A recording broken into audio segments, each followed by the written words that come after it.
Hello, I'm Penny ST, and I'm the host of Peace with Penny.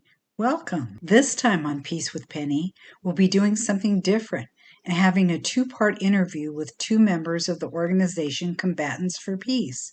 First, I'll be interviewing Elie Avidor, an Israeli peace activist, November 2nd at 11 a.m. Pacific Time for Part 1. And the following week, on Tuesday, November 9th at 11 a.m. Pacific Time, I will be interviewing Ahmed Helou, a Palestinian peace activist, for Part 2.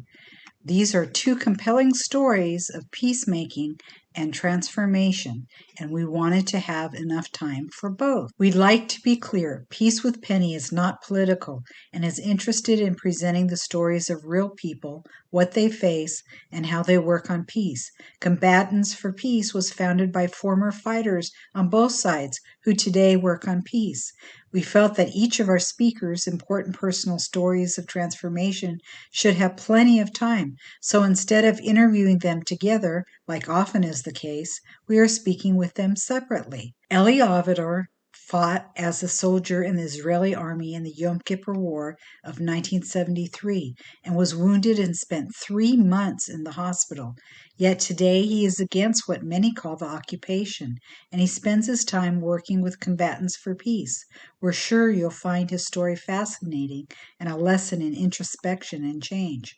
As you may know, I love speaking with peacemakers who put their hearts and time into making the world a better place. Working on getting people to truly listen to the other and try to understand their world as they see it is hard and sometimes dangerous work, especially in the Middle East. I know from my own story of transformation to want to work on peace that we can't always predict the impact of events on our life's journey. But what made me want to get involved in and work on peace?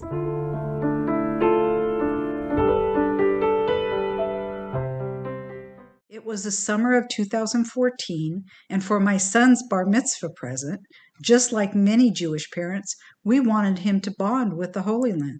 Oh, it worked perhaps too well. My husband had stayed back at the hotel, and our friends, my son and I, had just stopped in a pharmacy. Run to the bomb shelter, sweetie, please hurry.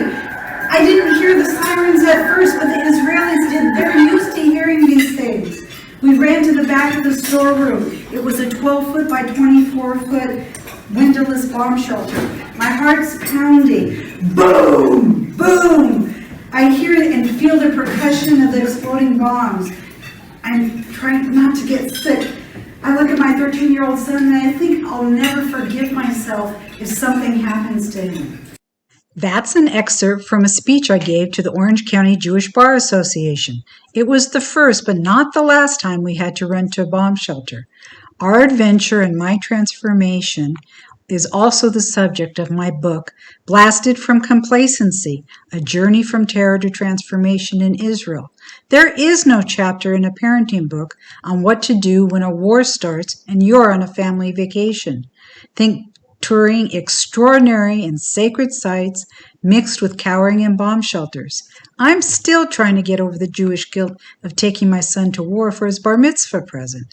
The impact of being human targets helped me understand the plight of Israelis living like this, and it also made me want to work on peace. How Israel is often described on the news is not what I'd seen with my own eyes.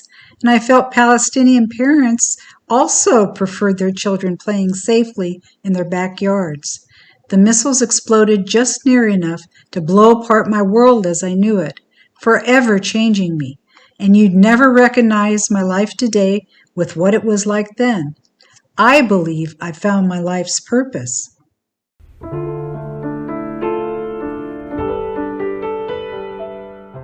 We hope you can join us on November 2nd at 11 a.m. Pacific Time with Elie Avidor. We will be talking about an amazing story of transformation from a warrior to a peacemaker. You can get the Zoom link on my website at penny.tee.com under podcasts or at the end of this clip. It's free and please register. If you have a scheduling conflict, you can always see the recordings on my website at pennyst.com under podcasts. Thank you, and may you live in peace, shalom, and salam.